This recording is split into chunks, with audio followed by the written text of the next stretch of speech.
Hello student, welcome to the Aryantam Academy. So student, today we'll start the second lecture of organic chemistry and it will help you a lot. तो आपको कम से कम last तक जुड़ा रहना, क्योंकि मैंने आपको पहले भी बताया था कि ऑर्गेनिक को पढ़ने का अलग तरीका होता है. आप जिस कॉन्सेप्ट को फॉलो कर रहे हैं शायद वो कॉन्सेप्ट कोविड के कारण बिगड़ा है, इसलिए मैं बार बार बोल रहा हूँ कोविड के कारण आपकी पढ़ाई बहुत बिगड़ी है और पैटर्न्स भी चेंज हुआ है.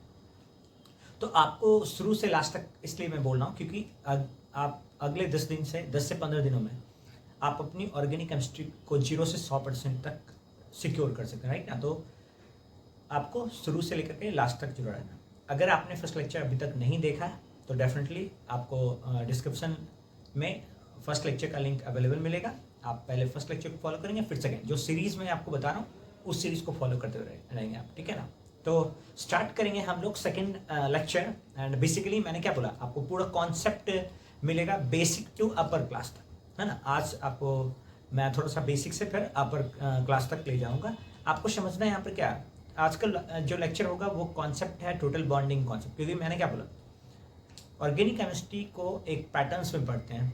लाइक पहले कार्बन क्या है, कार्बन किस तरीके से बॉन्ड फॉर्म कर सकता है, वो केमिकल बॉन्ड ऑर्गेनिक केमिस्ट्री में किस तरीके का मैकेनिज्म को फॉलो करता है, कौन सा रोल प्ले कराएगा, राइट ना. आप कैसे आइडेंटिफाई करेंगे, ये सारी बातें जो है ना वो आपको केमिकल बॉन्डिंग से समझना पड़ेगा. और कम से कम डेफिनेटली 3 से 4 क्वेश्चन आपको आपके नीट का यहाँ से क्लियर होने वाला है या IIT JEE का.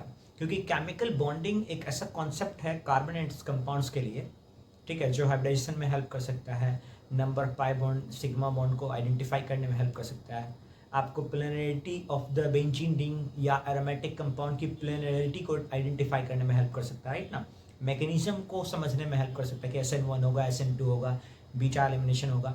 तो उसके लिए आपको पहले केमिकल बॉन्डिंग जो है ना वो क्या करना पड़ेगा, कॉन्क्रीट करना पड़ेगा आपके लिए, राइट ना. तो पहले आप केमिकल बॉन्डिंग पर काम कीजिए, ठीक है. उसके लिए आपको मेरे साथ चलना पड़ेगा, ओके.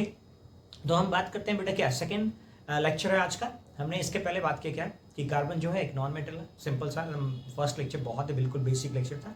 हमने क्या बात की, कार्बन एक नॉन मेटल सा, एटॉमिक नंबर 6 होता है, मास नंबर 12 होता है. 6 अगर एटॉमिक नंबर है तो number of protons, number of electrons सब 6 हो जाएंगे. मास नंबर 12 है तो हमने डेफिनेटली आइडेंटिफाई किया था उसमें नंबर ऑफ न्यूट्रॉन्स भी क्या होंगे, 6 होंगे, है ना. एंड फिर we have already talk about the isotopes and that allotropes of carbon. And lastly हमने केमिकल बॉन्डिंग की तरफ थोड़ा अप्रोच किया था कि उसके इलेक्ट्रॉनिक बेस कॉन्फ़िगरेशन के बेसिस पर हम केमिकल बॉन्ड के कॉन्सेप्ट को समझ सकते हैं, है ना. आज का जो टॉपिक होगा वो है chemical bond into the carbon compounds, right ना. किस तरीके का केमिकल बॉन्ड होगा, ओके ना. अब देखो बेटा, सबसे पहली बात है क्या, आपको पता करना है कोई भी मॉलिक्यूल्स जो नेचर में फॉर्म होता है, कोई भी मॉलिक्यूल्स जो नेचर में फॉर्म होता है उसके पीछे 2 कॉन्सेप्ट है. कहते क्या, कोई मॉलिक्यूल तभी फॉर्म हो सकता है अगर वो मॉलिक्यूल स्टेबल, ठीक है ना. और दूसरी बात है, अगर मॉलिक्यूल स्टेबल है तो डेफिनेटली उस मॉलिक्यूल की टोटल एनर्जी फ्री एटम्स के एनर्जी के कंपेयर में क्या होना चाहिए, लो होना चाहिए. क्या होना चाहिए, लो होना चाहिए. 2 बातें आपको समझना, राइट ना. कि कोई भी मॉलिक्यूल्स है, बेसिकली आपने मॉलिक्यूल्स पढ़ा होगा बट फिर भी अगर नहीं पता है मॉलिक्यूल्स के बारे में तो हम बात कर लेते हैं. मॉलिक्यूल्स कहने का मतलब था केमिकल कॉम्बिनेशन ऑफ 2 और मोर एटम. सीधा सीधा कह सकते हैं केमिकल कॉम्बिनेशन ऑफ 2 और मोर एटम, 2 और मोर एटम ऑफ सेम काइंड और डिफरेंट काइंड. सेम काइंड का भी हो सकता है और डिफरेंट काइंड का भी हो सकता है. और डिफरेंट काइंड, अंतर यही होगा कि अगर 2 एटम सेम काइंड का है, अगर सेम काइंड एटम है बेटा, तो वो जो मॉलिक्यूल्स बनेगा ना वो बनेगा एलिमेंट्री मॉलिक्यूल्स. वो मॉलिक्यूल्स कैसा मॉलिक्यूल होगा, एलिमेंट्री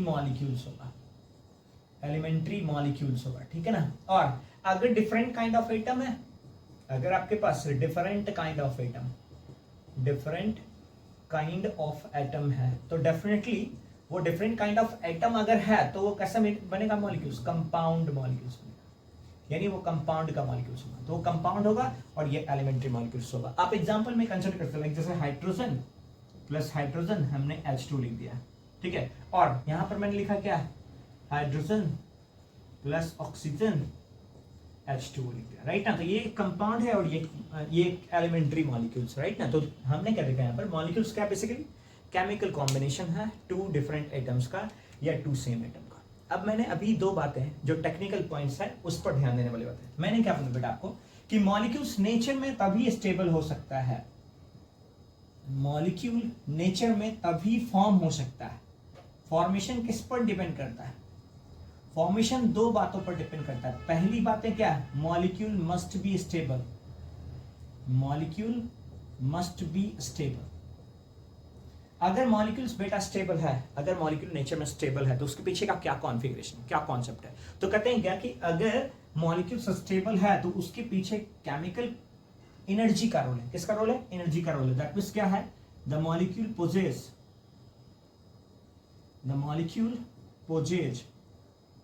राइट ना, the molecule possess low energy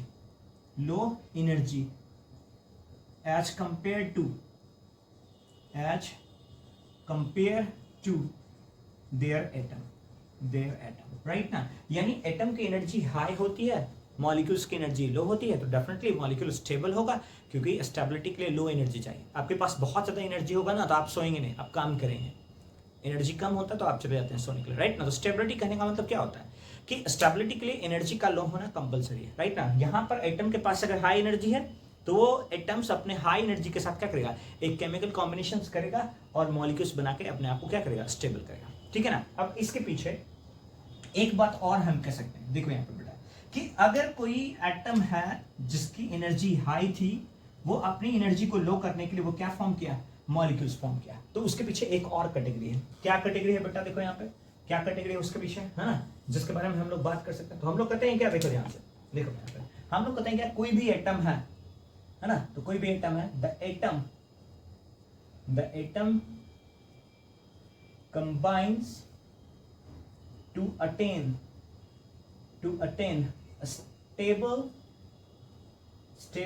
electronic configuration of noble gas, right ना, नोबल गैस। तो ये केमिकल कॉम्बिनेशन एग्जैक्टली होगा कैसे, राइट ना, किस तरीके से दो एटम्स एक दूसरे से कंबाइन करेंगे, है ना, और कंबाइन करके क्या करते हैं, electronic configuration of noble gas को अटेन करते हैं, उसके पीछे की स्टोरी को समझना है, राइट ना। यहाँ तक तो कोई डाउट नहीं है बेटा, देखो ठीक है, क्लियर है, बहुत ही सिंपल है, ठीक है ना, यहाँ तक क्लियर है, ओके चलो गुड। तो आगे बढ़ता हूँ, ठीक है ना, चलो आगे देखते हैं हम अगला क्या कॉन्सेप्ट। हमारी सारी कॉन्सेप्ट जो है ना वो नोबल गैस कॉन्फ़िगरेशन पे रहेगा, पे किस तरीके से हम केमिकल बॉन्ड फॉर्म कर सकते हैं, है ना। अब देखो यहाँ पे आगे केमिकल बॉन्ड को समझने के लिए हमने क्या किया है, एलिमेंट को कुछ कैटेगराइज किया मैंने, ठीक है ना। एलिमेंट को क्या किया बेटा, हमने कुछ कैटेगराइज किया एलिमेंट को। देखो कितने ग्रुप में हम एटम्स को या एलिमेंट को कंबाइन कर सकते हैं या क्लासिफाई कर सकते हैं, पहले ये समझते हैं। तो देखो क्लासिफिकेशन ऑफ एटम्स, राइट ना। तो हमारे पास जो टॉपिक है वो क्या है, देखो classification of element, classification of element. तो एलिमेंट को हम पहले कुछ क्लासिफाई कर देते हैं, राइट ना। जैसे मान लो क्या हमने बोला, क्या पहला जो कैटेगरी हम बोलते हैं क्या, इलेक्ट्रोपॉजिटिव एलिमेंट। पहली बात बोलते हैं क्या है, इलेक्ट्रोपॉजिटिव एलिमेंट, है ना। और हमने बोला क्या है, इस इलेक्ट्रोपॉजिटिव एलिमेंट को समझने के लिए हम सिंबल असाइन करते हैं उसको ए। जब अभी पूरे लेक्चर में कहीं पर ए लिखेंगे तो आप समझ जाएंगे वो इलेक्ट्रोपॉजिटिव एलिमेंट, ओके ना। इलेक्ट्रोपॉजिटिव एलिमेंट का क्या, इलेक्ट्रोपॉजिटिव एलिमेंट कहने का मतलब क्या, आप कैसे समझेंगे कोई भी एलिमेंट इलेक्ट्रोपॉजिटिव है। तो इलेक्ट्रोपॉजिटिव का मतलब बेटा क्या, यहां पर देखेंगे ध्यान से, the element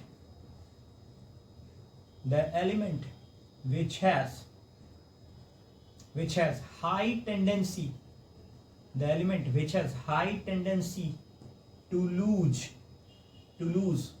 one or more electrons, ठीक है ना, more electrons to form cation। तो मैंने क्या बोला कि नेचर का वो एलिमेंट जिसके पास टेंडेंसी होता है कि इलेक्ट्रॉन को लूज करे और केटाइन फॉर्म करे, ठीक है। उसकी दूसरी जो खास इंपॉर्टेंट प्रॉपर्टीज है वो क्या है, बेटा यहाँ पर। सो देखो the element which has low ionisation energy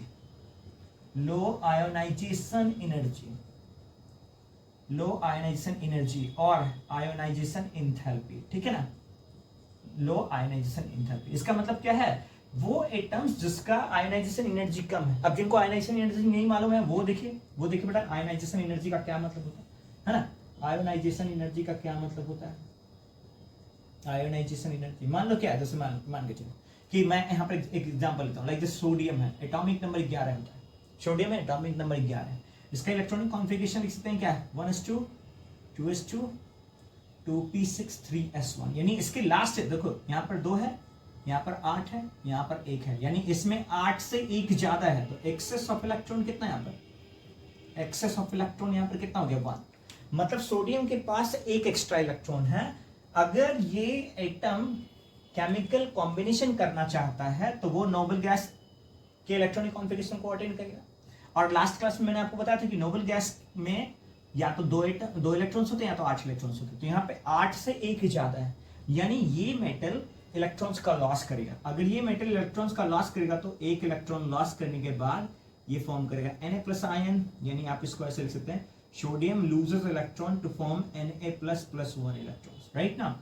इसका मतलब देखो यहाँ पर क्या है कि यहाँ पे सोडियम का वेपर मैं यूज करता हूँ, क्या यूज करता हूँ बेटा, सोडियम का वेपर यूज करता हूँ। अब ये जो मेटल है अगर उसने इलेक्ट्रॉन लॉस किया तो इसने क्या बनाया, इसने केटाइन्स फॉर्म किया, तो यहाँ पर हो गया क्या, फॉर्मेशन ऑफ केटाइन, क्या फॉर्म हुआ बेटा, केटाइन फॉर्म हुआ। तो हम कहते हैं क्या कि अगर कोई मेटल जिसकी एनर्जी मतलब जिसकी आयनाइजेशन एनर्जी लो होगी, they have high tendency to lose electron, और अगर वो इलेक्ट्रॉन्स लूज करेंगे तो क्या फॉर्म करेंगे बेटा, केटाइन फॉर्म करेंगे, क्या फॉर्म करेंगे, केटाइन फॉर्म करेंगे। तो आपको याद रखना है क्या कि सबसे पहला जो एलिमेंट का कैटेगरी होगा वो होगा क्या, इलेक्ट्रोपॉजिटिव एलिमेंट, और इस इलेक्ट्रोपॉजिटिव एलिमेंट में सभी मेटल्स लाई करेंगे। तो आपको याद रख लेना इसमें क्या, इसमें क्या याद रखना, एग्जाम्पल मेटल्स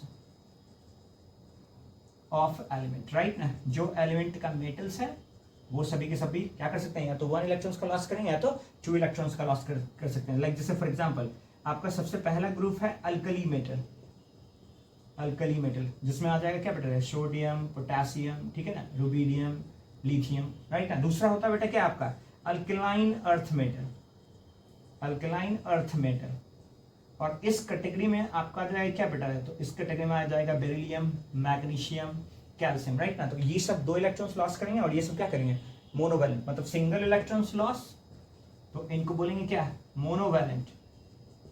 2 इलेक्ट्रॉन का लॉस करेंगे तो इनको क्या बोलेंगे, डाइवैलेंट। तो एक कैटेगरी जो एलिमेंट का होगा वो लाई करेगा किस रूप में, इलेक्ट्रोपॉजिटिव एलिमेंट्स के रूप में। यहां तक कोई डाउट नहीं ना, ठीक है। चलो नेक्स्ट देखते हैं, दूसरा जो अपना होगा उसको हम किस तरीके से कैटेगराइज कर सकते हैं। तो सेकंड कैटेगरी है आपका इलेक्ट्रोनिगेटिव एलिमेंट का, सेकंड कैटेगरी है किसका बेटा, इलेक्ट्रोनिगेटिव एलिमेंट का, इलेक्ट्रोनिगेटिव एलिमेंट।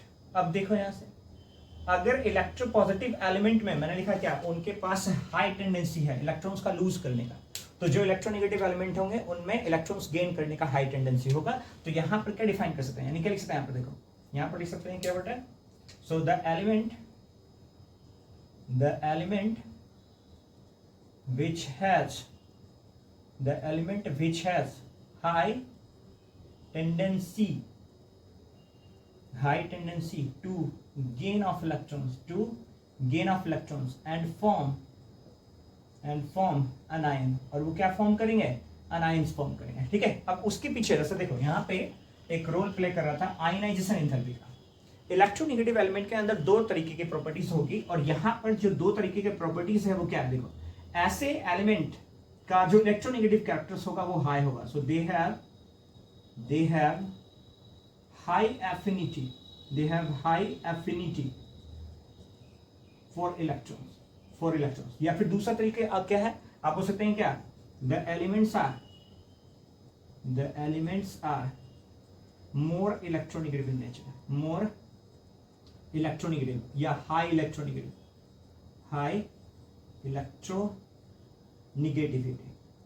ठीक है बेटा। क्या लिख सकते हैं आप इसको, हाई इलेक्ट्रोनिगेटिविटी। और इस कैटेगरी में जनरली नॉन मेटल लाई करेंगे। कुछ एग्जांपल है, लाइक जैसे मान के चलो क्या, मैं यहाँ से देखो ये इलेक्ट्रोनिगेटिव है क्योंकि ये अनाइन बनाएंगे, क्या बनाएंगे, अनाइन बनाएंगे, और अनाइन बनाएंगे तो मैं इनको डिनोट करने के लिए बी लिखता हूँ, क्योंकि यहाँ पर ऑलरेडी मैंने मेटल को ए लिखा, तो नॉन मेटल को क्या लिख सकते हैं हम लोग, बी से असाइन कर सकते हैं।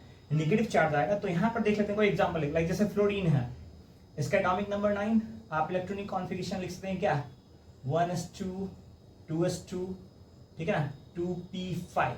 इसका मतलब यहाँ पर 2 इलेक्ट्रॉन्स है, यहाँ पर 7 इलेक्ट्रॉन्स। और इसके ठीक पास वाला जो नोबल गैस है वो नियॉन होता है, उसका एटॉमिक नंबर 10 है। आप इलेक्ट्रॉनिक कॉन्फ़िगरेशन लिख सकते हैं क्या, 1s2 2s2 एंड 2p6। अब यहाँ पर देखो बेटा, यहाँ से 2 हो गया, यहाँ से 8। तो हम क्या कर सकते हैं, when we compare the electronic configuration of fluorine with respect to neon, तो फ्लोरीन के लिए क्या है, लैक ऑफ इलेक्ट्रॉन्स, यानी यहाँ पर लिख सकते हैं क्या, लैक ऑफ इलेक्ट्रॉन। अगर ये लैक ऑफ इलेक्ट्रॉन्स है तो फ्लोरीन क्या करेगा बेटा, एक इलेक्ट्रॉन गेन करेगा, F माइनस आयन बनाएगा। यहाँ पर जनरली क्या फॉर्म हुआ, एनाइन फॉर्म हुआ। और एनाइन की कैटेगरी में कौन आएंगे, तो नॉन मेटल्स आएंगे। कौन आएंगे, नॉन मेटल्स। और नॉन मेटल्स में याद रखना है कौन कौन से एलिमेंट बेटा, तो फ्लोरीन हो गया, ऑक्सीजन, क्लोरीन हो गया, नाइट्रोजन हो गया, राइट ना, कार्बन हो गया, ठीक है। कार्बन की बातें बाद में करेंगे क्योंकि शेयरिंग ऑफ इलेक्ट्रॉन्स होगा। यहाँ पर मैं गेन ऑफ इलेक्ट्रॉन्स के बारे में बात करूँ, fluorine, oxygen, chlorine, nitrogen, right ना।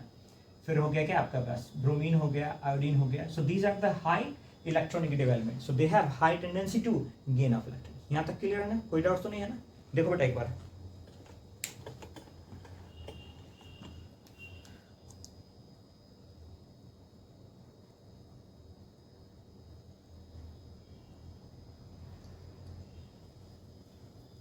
चलो ठीक है, फिर आगे बढ़ते हैं, है ना।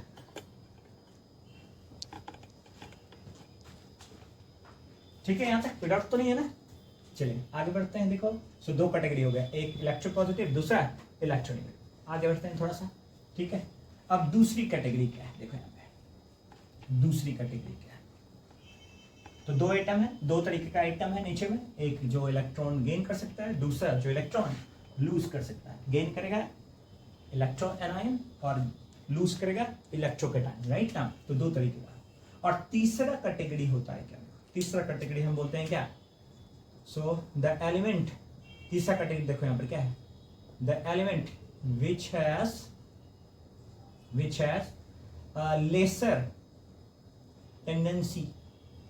lesser tendency to gain of electron, ठीक है। तो क्या लिखना है यहाँ पर, the element which has lesser tendency to gain of electrons or to lose of electrons, ठीक है ना, to lose of electrons,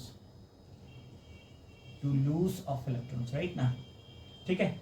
तो यानी कि ये जो कैटेगरी होगा वो कैटेगरी कैसा होगा, ना इलेक्ट्रॉन्स को गेन करेगा ना इलेक्ट्रॉन्स को लूज करेगा।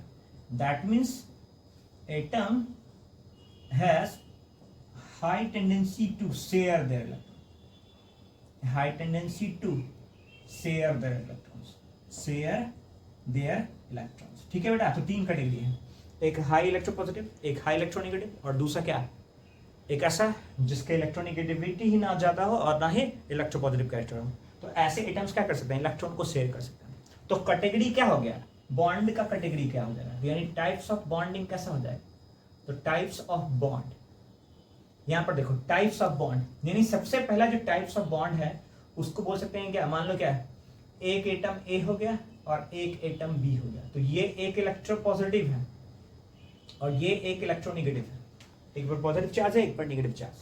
तो क्या होगा, एक कैटायन फॉर्म कर सकता है, एक एनायन फॉर्म कर सकता है। तो इसके कॉम्बिनेशन से जो बॉन्ड बनेगा उस बॉन्ड को हम लोग आयोनिक बॉन्ड या फिर इसको बोल सकते हैं क्या, इलेक्ट्रोवैलेंट बॉन्ड। क्या बोल सकते हैं इसको बेटा, इलेक्ट्रोवैलेंट बॉन्ड। तो जो सबसे पहला कॉन्सेप्ट होगा बॉन्डिंग का वो हम पढ़ेंगे क्या, इलेक्ट्रोवैलेंट बॉन्ड। दूसरा कैटेगरी है बेटा, देखो यहाँ पर क्या दूसरा कैटेगरी है, मान के चलते हैं क्या कि अगर एक एटम बी है प्लस दूसरा भी एटम बी है, तो यहां पर क्या हो रहा है, ये दोनों आपका क्या होगा, लो इलेक्ट्रोनेगेटिव का है, लो इलेक्ट्रोनेगेटिव। अगर लो इलेक्ट्रोनेगेटिव है तो यहां पर जो बी और बी के बीच में बॉन्डिंग बनेगा ये नेचर में कैसा होगा, कोवैलेंट होगा। कैसा होगा बेटा, कोवैलेंट बॉन्ड। तो पहला कॉन्सेप्ट है किसका, आयनिक बॉन्ड का, और दूसरा कॉन्सेप्ट है किसका, कोवैलेंट बॉन्ड का। तीसरा कैटेगरी देखो क्या हो सकता है बेटा, कि अगर 2 ए और ए कंबाइन करते हैं तो ऐसे केमिकल बॉन्ड को हम लोग पढ़ेंगे क्या, metallic bond.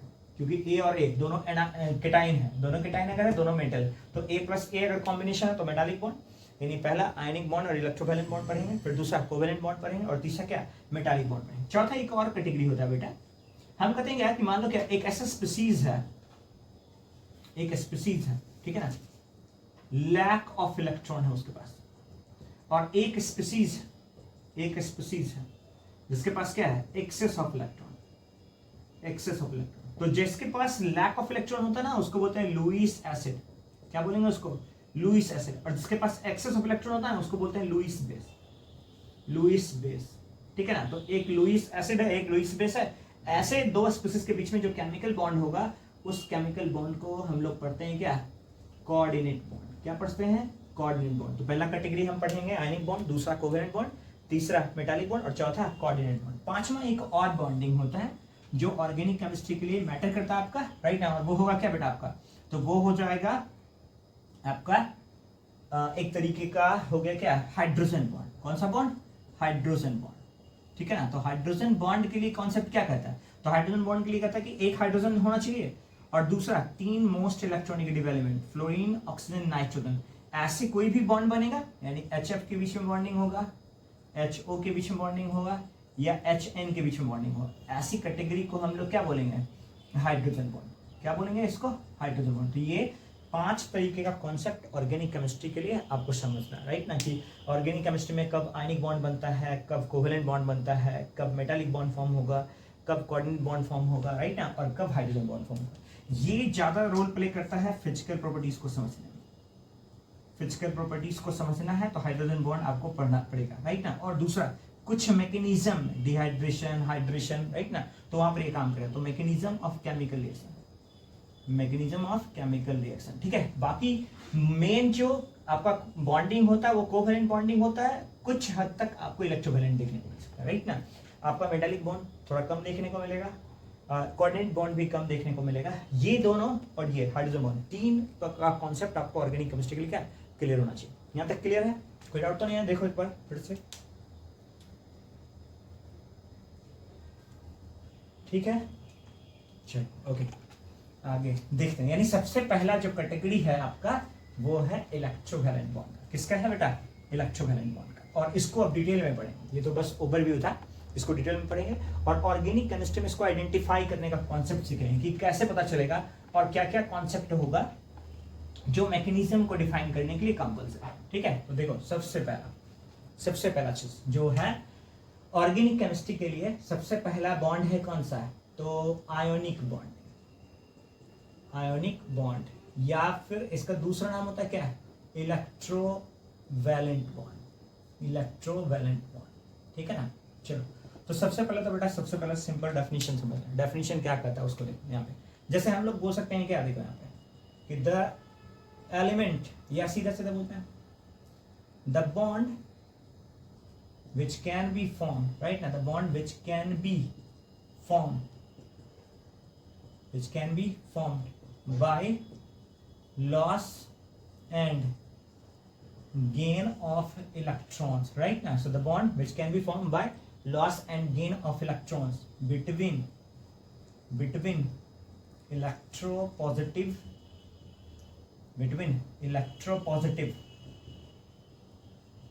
electropositive atom and electronegative atom,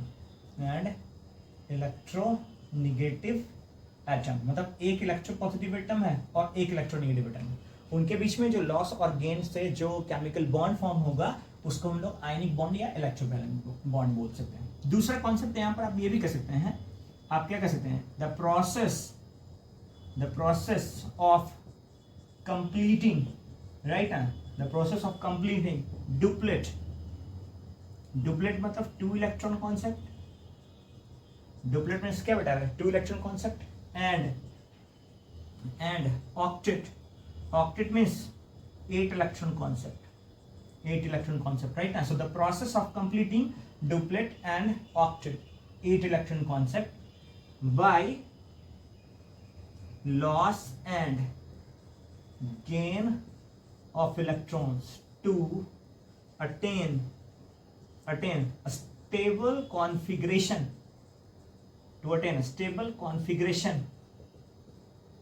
of inert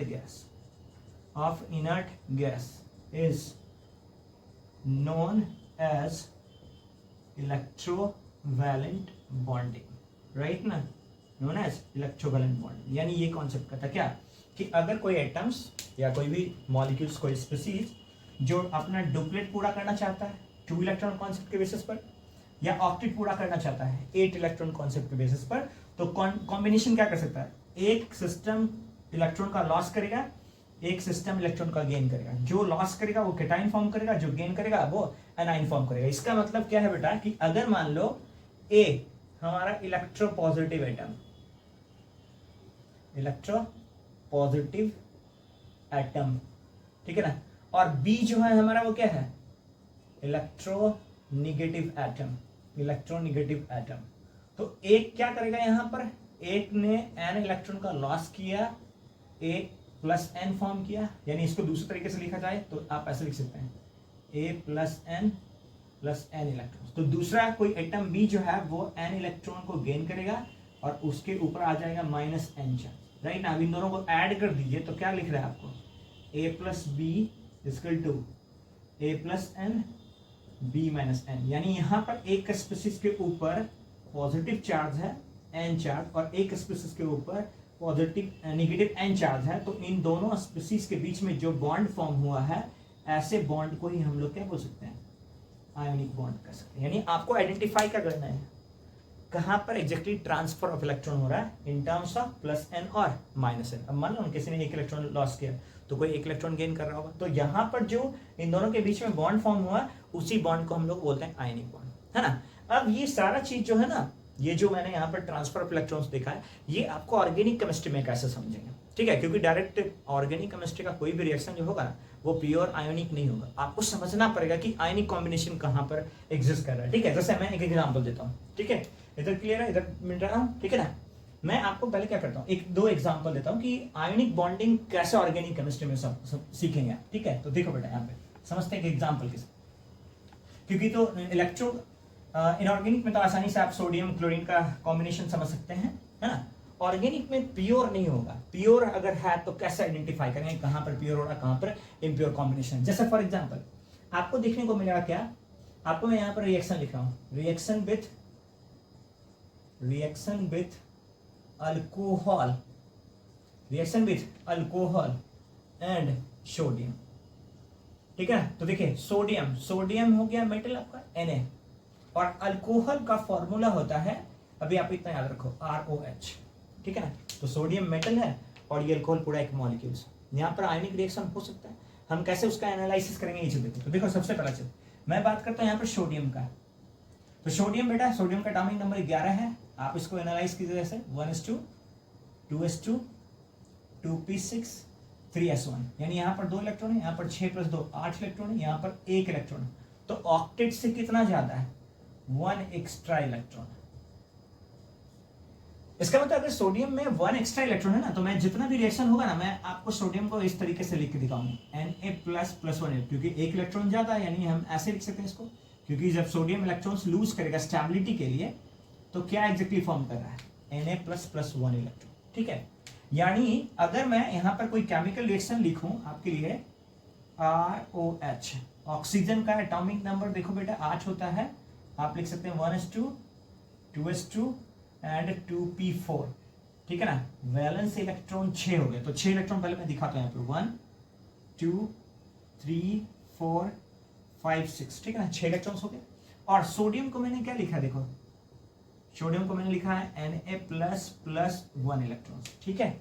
अब मुझे केमिकल रिएक्शन को थोड़ा समझाना है, देखो यहाँ पे समझना, 1 इलेक्ट्रॉन से इधर, 1 इलेक्ट्रॉन से, यानी ऑक्सीजन अपना ऑक्टेट कंप्लीट करने के लिए 8 इलेक्ट्रॉन ढूंढ रहा है। तो यहां पर ध्यान दीजिएगा, देखिए 1 2 3 4 5 6 7 8।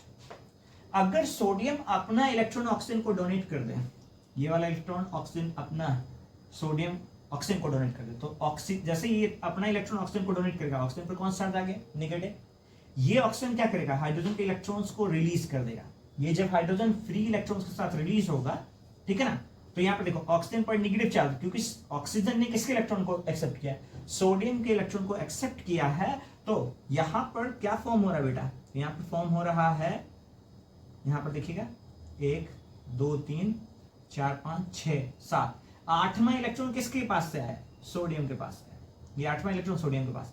अब जैसे ही 8वां इलेक्ट्रॉन सोडियम के पास से आया है तो इसके ऊपर आया कौन सा चार्ज, निगेटिव चार्ज, और यहां पर Na के पास आ गया क्या, पॉजिटिव चार्ज। तो ऑक्सीजन पर नेगेटिव चार्ज, सोडियम पर पॉजिटिव चार्ज। अब इसके बीच जो कॉम्बिनेशन होगा वो कॉम्बिनेशन कैसा होगा, आयनिक बॉन्ड का, क्योंकि एक यहां पर क्या है, अनाइन है, ये अनाइन है, ठीक है ना। और इस अनाइन का नाम होता है, क्या बोलते हैं इसको, अल्कोक्साइड आयन बोलते हैं। क्या बोलते हैं इसको बेटा, अल्कोक्साइड आयन। तो यहां पर नेगेटिव चार्ज है। अब ये देखो कटाइन है, ये केटाइन है, तो यहाँ पे सोडियम पर केटाइन हो गया, ऑक्सीजन पर एनाइन चार्ज है, तो ये केटाइन और ये एनाइन के बीच में जब बॉन्ड फॉर्म हुआ तो वो नेचर में कैसा होगा, आयनिक बॉन्ड होगा। और इस पूरे प्रोसेस में जो केमिकल बॉन्ड फॉर्म हुआ वो हो गया क्या आपका, RONA, ठीक है ना। आप इसको ऐसे नहीं दिखाएंगे, RONA, यहाँ पर नेगेटिव, यहाँ पर positive, plus half H2 hydrogen gas. यानी यहाँ पर जो केमिकल बॉन्डिंग है वो कैसा केमिकल बॉन्डिंग, आयनिक केमिकल बॉन्डिंग। तो जब भी आप देखेंगे ऐसा रिएक्शन कि जहां पर अल्कोक्साइड है, मतलब अल्कोहल है, मेटल है, कोई भी मेटल, आप जिंक ले सकते हैं, कैल्शियम ले सकते हैं, लाइक जैसे मान लो क्या किसी ने कैल्शियम लेकर के रिएक्शन लिखा, तो देखो, और इथेनॉल को कंसीडर करते हैं। जैसे मान लीजिए आपके पास इथेनॉल, ठीक है ना, इथेनॉल। दूसरा रिएक्शन देखते हैं यहाँ पे, इथेनॉल। इथेनॉल करने का मतलब CH3CH2OH, और यहाँ पर हमारे पास कैल्शियम है। तो आप एनालाइज करो, देखो कैल्शियम 20 होता है, आप कैसे लिखते हैं, 2 8 8 2। तो देखो 8 2 से 8 हटाए तो 20, यानी एक्स्ट्रा इलेक्ट्रॉन कितना, 2। तो मैं इसको अभी ऐसे लिखता हूँ, +2 इलेक्ट्रॉन। ऑक्सीजन यहाँ पर एक नेगेटिव चार्ज, हाइड्रोजन पर एक पॉजिटिव चार्ज, यानी यहाँ पर कितने मॉलिक्यूल्स चाहिए मुझे, 2, क्योंकि केटाइन के पास 2 पॉजिटिव चार्ज है, तो एनाइन के पास भी 2 नेगेटिव चार्ज होना चाहिए। अब यहाँ पर देखो, अगर हाइड्रोजन इलेक्ट्रॉन के साथ कंबाइन हो जाए तो यहाँ पर देखो क्या बना देगा, H2, क्योंकि 2 हाइड्रोजन यहाँ से रिलीज हो, और ये दोनों कैल्शियम के साथ ये कंबाइन होगा तो क्या बनाया बेटा, यहाँ पर देखो OCH2 CH3 का होल्ड है, यहाँ पर +2 और यहाँ पर 2 है, यानी यहाँ पर -2। तो ये वाला जो बॉन्डिंग है वो नेचर में कैसा हो जाएगा, आयनिक बॉन्ड होगा। आप इसको ऐसे भले लिख सकते हैं समझने के लिए, लेकिन एग्जैक्टली ये ऐसा हम लिख नहीं सकते हैं, राइट ना। क्यों, क्योंकि इन दोनों के बीच में जो बॉन्डिंग है ना वो +2 और -1 के साथ, तो आयनिक बॉन्ड है। कैसा बॉन्ड है, आयनिक बॉन्ड। ऑर्गेनिक रिएक्शन में आपको इस तरीके से आयनिक बॉन्ड के नेचर को समझ सकते हैं। आपको मैं और भी दूसरा एग्जांपल बताऊं, देखो पहले यहाँ तक चेक करो समझ में आया कि नहीं, ठीक है, सब क्लियर है, दिख रहा है सब कुछ।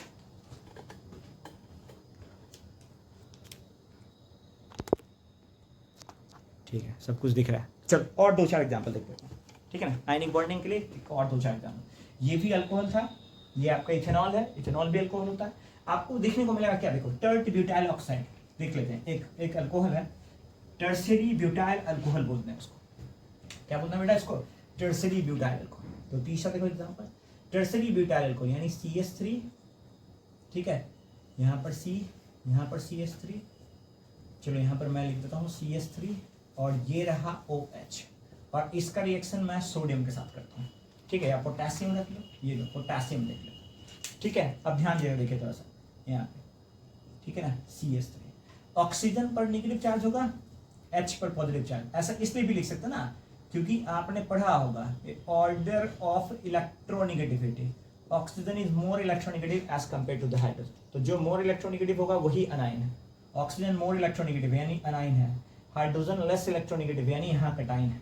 और पोटेशियम है चूंकि, तो मैंने क्या बोला था कि पोटेशियम का एटॉमिक नंबर 19, आप इसको ऐसे लिखो 1s2 2s2 2p6 3s2 3p, ठीक है ना, 3p6 एंड 4s1। तो यहाँ पर देखो 2, यहाँ पर 8 2 10, यहाँ पर 8 18 और यहाँ पर 19, यानी पोटेशियम के पास एक एक्स्ट्रा इलेक्ट्रॉन है। कितना एक्स्ट्रा इलेक्ट्रॉन है, एक एक्स्ट्रा इलेक्ट्रॉन। तो पोटेशियम पर +1 और इलेक्ट्रॉन्स 1, तो ये केटाइन है और ऑक्सीजन एनाइन है, एक बॉन्ड यहाँ पर, एक H+ है और एक इलेक्ट्रॉन, तो यहाँ पर हाफ H2 प्लस ये पोटेशियम ऑक्सीजन के पास चला गया, तो क्या बना दिया है CH3C CH3 CH3O and K। इसको बोलते हैं potassium tert oxide, potassium tert buta oxide, buta oxide. तो एक तो केमिकल रिएक्शन जो आयनिक बॉन्डिंग वाला है, आप यहाँ देख सकते हैं कि अल्कोहल जब भी मेटल के साथ रिएक्शन शो करेगा वो मेटालिक कैसा आयनिक बॉन्ड बनाएगा, इलेक्ट्रोवैलेंट बॉन्ड। हमेशा मेटल इलेक्ट्रोपॉजिटिव,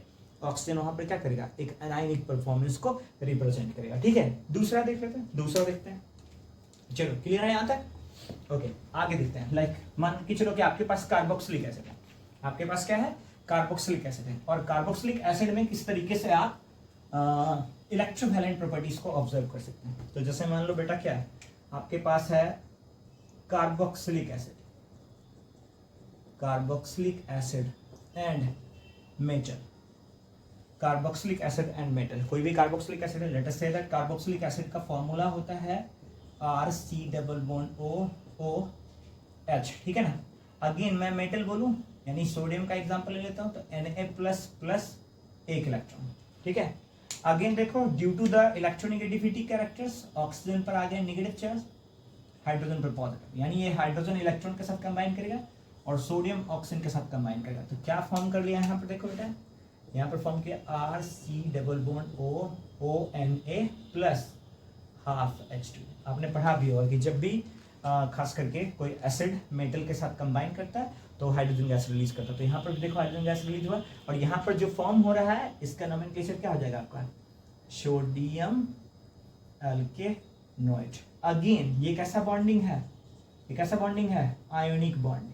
कैसा बॉन्डिंग है, आयोनिक बॉन्डिंग नेचर का होगा, राइट ना। अब देखो यहाँ पर दूसरा एक और एग्जांपल लेते हैं, लाइक मान लो ना कि आपके पास है एसिटिक एसिड है, CH3C+OH है, ठीक है ना।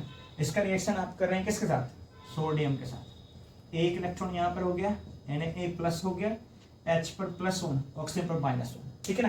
तो यहाँ पर क्या फॉर्म होगा बेटा, देखो हाइड्रोजन इलेक्ट्रॉन के साथ कंबाइन करेगा, सोडियम ऑक्सीजन के साथ कंबाइन करेगा। तो ये सोडियम ऑक्सीजन के साथ कंबाइन किया तो क्या बना दिया यहाँ पर, देखो CH3C+ONA+½ अगेन यहाँ पर जो केमिकल कंपाउंड है इसका नोमेनक्लेचर आप क्या लिख सकते हैं, आप उसको लिख सकते हैं सोडियम इथेनॉइड। क्या लिख सकते हैं इसको, सोडियम इथेनॉइड। तो इसी तरीके से बहुत सारे ऐसे केमिकल रिएक्शन मिलेंगे जिसमें आप आयनिक बॉन्ड के कॉन्सेप्ट को समझ सकते हैं और उससे रिएक्शन को सॉल्व करना आसान हो जाएगा, मतलब आप आसानी से प्रोडक्ट को आइडेंटिफाई कर सकते हैं, ठीक है। एक और देखो, एक और देखते हैं हम लोग आगे, इसको बताएं, ठीक है ना। चलो एक और देखते हैं जो खास करके मैकेनिज्म को समझने में हेल्प करेगा। जैसे मैं यहाँ पर एक रिएक्शन लिखता हूँ, आप समझिएगा थोड़ा सा, ठीक है ना। मैं यहाँ पर एक रिएक्शन लिख रहा हूँ, मान लेते हैं यहाँ पर कोई एक केमिकल कंपाउंड है CH3CH3, ऐसा कुछ अभी समझ लो, ठीक है ना। इसका जो नोमेनक्लेचर होता है ना बेटा, ये एग्जैक्टली क्या है आपका, टर्शियरी क्लोराइड। तो टर्शियरी,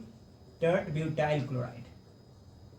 टर्ट ब्यूटाइल क्यों कहते हैं, देखो ये सेंटर में एक कार्बन है, तो यहाँ पर देखो ये कितना है, CH3, 1 2 3। अगर कोई कार्बन 3 कार्बन के साथ क्या करता है, केमिकल बॉन्ड बना के रखता है, तो वैसे कार्बन को 3 डिग्री कार्बन, 3 डिग्री कार्बन, और 3 डिग्री को टर्शियरी बोलते हैं। क्या बोलते हैं बेटा इसको, टर्शियरी बोलते हैं। तो क्लोरीन चूंकि टर्शियरी कार्बन पर है ना, और कुल 4 कार्बन है तो ब्यूटाइल, इसलिए इसका नोमेनक्लेचर क्या हो जाएगा, टर्ट ब्यूटाइल क्लोराइड, ठीक है ना। तो ये स्ट्रक्चर्स। अब मान लीजिए ना कि आपने इसका रिएक्शन KOH के साथ करना चाहते हैं, K पर प्लस OH पर माइनस, ठीक है ना। हाँ, आप समझिएगा थोड़ा सा, देखो यहाँ पर चूंकि इसका स्ट्रक्चर्स आपको आगे मैं समझाऊंगा, वे ऐसा समझिएगा कि कुछ ऐसा CH3 है, ऐसा CH3, और जो हमारे पास रिएजेंट का अनाइन चार्ज है वो है OH-, क्योंकि देखो क्लोरीन, मैं OH- से क्यों लिया उसके पीछे रीजन समझिए। Chlorine is more reactive, more electronegative as compare to the carbon, तो इसके ऊपर नेगेटिव चार्ज, इसके ऊपर पॉजिटिव चार्ज। यानी यहाँ पर आयनिक बॉन्ड का कॉन्सेप्ट मुझे समझना है तो पहले हम क्या करेंगे, पॉजिटिव चार्ज रेज हुआ कार्बन पर, नेगेटिव चार्ज रेज हुआ OH पर, तो हम क्या चाहते हैं बेटा कि ये OH किसी तरीके से इसको अप्रोच करे। लेकिन अगर मान लो OH पर नेगेटिव चार्ज है, उसके ठीक सामने नेगेटिव चार्ज है, यानी ये एनाइन है और यहाँ पर भी क्या है आपके पास, एनाइन है। जब ये एनाइन कैटाइन सेंटर को अप्रोच करना चाहेगा तो एनाइन और एनाइन में आपने पढ़ा हो कि एनाइन और एनाइन में क्या होता है, रिपल्सन हो जाता है। क्या होता है, रिपल्सन होता है। तो यहाँ पर लिखेंगे क्या, ड्यू टू एनाइन चार्ज, यानी ये OH- कार्बन सेंटर को अप्रोच नहीं कर पाया। अगर ये OH- कार्बन सेंटर को अप्रोच नहीं कर पाया तो यहाँ पर नो केमिकल रिएक्शन, यहाँ पर कोई भी केमिकल रिएक्शन फॉर्म नहीं हुआ, नो केमिकल रिएक्शन, ठीक है ना। अब देखो कॉन्सेप्ट क्या कि अगर यहाँ पर केमिकल रिएक्शन फॉर्म नहीं हुआ तो हो सकता है ना कि ये OH- पीछे से अप्रोच करे, ध्यान दीजिएगा बेटा। लेकिन पीछे से अप्रोच करने में भी एक प्रॉब्लम है बेटा, क्योंकि अगर मान के चलो इस CH3 का स्ट्रक्चर आप देखोगे आगे तो ये एक टेट्राहेड्रल ज्योमेट्री फॉर्म करता है जो ऑलरेडी एक कॉम्प्लेक्स स्ट्रक्चर्स है। ये कॉम्प्लेक्स स्ट्रक्चर्स इधर एक अलग इलेक्ट्रॉन क्लाउड डेवलप कर रखा है, यहाँ से भी CH3, यहाँ पर भी CH3, यहाँ पर भी CH3, ये पूरा एक टेट्राहेड्रल इलेक्ट्रॉन क्लाउड है। इसको बोलते हैं क्या, टेट्राहेड्रल इलेक्ट्रॉन क्लाउड। जब ये टेट्राहेड्रल इलेक्ट्रॉन क्लाउड इस नेगेटिव चार्ज के कांटेक्ट में आता है तो यहाँ पर एक रिपल्सन प्रोड्यूस होता है और उस रिपल्सन को बोलते हैं स्टेरिक रिपल्सन। याद रखिएगा, स्टेरिक रिपल्सन। ऐसा मानो ना कि जैसे कोई ट्रेन है और अगर ट्रेन में दरवाजे पर बहुत ज्यादा क्राउड है ना, तो क्राउड अगर होता है तो क्राउड में क्या होता है, एक दूसरे से धक्का मुक्की लगता है ना, हमारी बॉडी रिपेल होती है। वहीं पर ये स्टेरिक रिपल्सन है। तो स्टेरिक रिपल्सन मतलब क्या, रिपल्सन ड्यू टू क्राउड, इसको बोलते हैं रिपल्सन ड्यू टू क्राउड। यानी इस सिचुएशन में हम क्या देख पा रहे हैं कि जब मैं इस एनाइन के द्वारा इस पॉजिटिव चार्ज को अप्रोच करना चाह रहा हूं तो किसी भी तरीके से केमिकल बॉन्ड का फॉर्मेशन नहीं हो रहा है, ना सामने के सेंटर से ना बैक सेंटर से, राइट ना। तो इस सिचुएशन में रिएक्शन तो प्रोसीड नहीं हुआ, लेकिन रिएक्शन प्रोसीड होगा। रिएक्शन प्रोसीड कराने के लिए देखो क्या कॉन्सेप्ट है, रिएक्शन प्रोसीड कराने के लिए हम लिए एक काम कर सकते हैं। क्या काम कर लेते हैं, देखो यहाँ समझते हैं कॉन्सेप्ट क्या है। देखो कि अनाइन के द्वारा रिएक्शन तो प्रोसीड नहीं हुआ, तो हम कैटाइन के साथ रिएक्शन प्रोसीड करा के चेक कर लेते हैं, है ना। जब कैटाइन के साथ रिएक्शन को प्रोसीड कराएंगे तब क्या होने वाला है ये चीज समझिए। यहाँ पर CH3, यहाँ पर CH3, यहाँ पर देखो बेटा क्लोरीन। अब यहाँ पर K पर है पॉजिटिव चार्ज, तो देखो क्लोरीन पर नेगेटिव, K पर पॉजिटिव। यानी इस सिचुएशन में क्लोरीन अपना इलेक्ट्रॉन्स पोटेशियम को डोनेट करेगा तो कार्बन क्लोरीन को डोनेट कर देगा। यानी यहाँ से बॉन्ड टूटता हुआ दिख रहा है आपको। क्या फॉर्म हो रहा है, KCl। और जैसे ही कार्बन ने अपना इलेक्ट्रॉन्स क्लोरीन को डोनेट किया, इस कार्बन पर आया पॉजिटिव चार्ज, और कितने बॉन्ड बने, 1 2 3, तो 3 बॉन्ड बने कुछ इस तरीके से, CH3 CH3 CH3, ठीक है ना। अब ये वाला जो है ना बेटा, इसको बोलते हैं हम लोग टर्सरी कार्बोकेटाइन, क्योंकि पॉजिटिव चार्ज आ गया। तो इसका क्या है कॉन्सेप्ट, टर्सरी कार्बोकेटाइन। अब ध्यान देना बेटा, एक प्योर टर्सरी कार्बोकेटाइन फॉर्म हो रखा है, और यहाँ पर एक प्योर, क्योंकि K प्लस और H माइनस में से K प्लस रिएक्ट कर चुका है, तो बचा कौन सा, OH माइनस। ये प्योर एनायन है, ये प्योर एनायन है, और ये प्योर टर्सरी कैटाइन है, ये प्योर टर्सरी कैटाइन, राइट। अब ये प्योर टर्सरी कैटाइन, यानी एक प्योर कैटाइन है और एक प्योर एनायन है। तो इसके बाद जो केमिकल बॉन्ड बनेगा बेटा, बनेगा तो कोवैलेंट ही, लेकिन नेचर में वो कैसा होगा, आयोनिक होगा। क्योंकि यहाँ पर एक भी इलेक्ट्रॉन्स नहीं था, पॉजिटिव है, और OH के पास नेगेटिव चार्ज है, तो यहाँ से इन दोनों के बीच में एक बॉन्ड, केमिकल बॉन्ड एस्टेब्लिश्ड होगा, और दोनों तरफ से, एक ही तरफ से नहीं, दोनों तरफ से पॉजिटिव, क्योंकि पॉजिटिव चार्ज का लोब यहाँ पर भी है, पॉजिटिव चार्ज का लोब यहाँ पर भी। ये OH माइनस आगे से भी प्रोसीड कर सकता है, पीछे से भी प्रोसीड कर सकता है, और दोनों सिचुएशन में 2 अलग अलग प्रोडक्ट बनेगा, कॉन्फ़िगरेशन अलग होगा। देखो यहाँ पे इधर OH, यहाँ पे CH3, यहाँ पे CH3, यहाँ पे CH3, और इधर से बनेगा बेटा, यहाँ पे देखो, तो यहाँ पे CH3, यहाँ पे CH3, यहाँ पर OH, और यहाँ पर CH3, ठीक है ना। लेकिन दोनों सिचुएशन में क्या है बेटा, यहाँ पर ये जो रिएक्शन है ना, वो कैसे रिएक्शन है, फास्ट रिएक्शन है, आयोनिक रिएक्शन है। दोनों सिचुएशन फास्ट रिएक्शन भी है और आयोनिक रिएक्शन भी। क्लियर हो गया ना, यहाँ तक कोई डाउट तो नहीं है ना। तो इस तरीके से बेटा हम ऑर्गेनिक केमिस्ट्री में किस तरीके का आयनिक बॉन्ड होता है वो अप्रोच समझ सकते हैं, ठीक है। यहाँ तक तो कोई डाउट नहीं ना, ठीक है। चलो अगली क्लास कर, ठीक है। यहाँ तक कोई डाउट तो नहीं है ना, ठीक है ना। अगर कोई डाउट है तो मैसेज कीजिएगा, है ना। अब कोवैलेंट का कॉन्सेप्ट हम कल डिस्कस करेंगे। ओके फिर सी यू, गुड लक।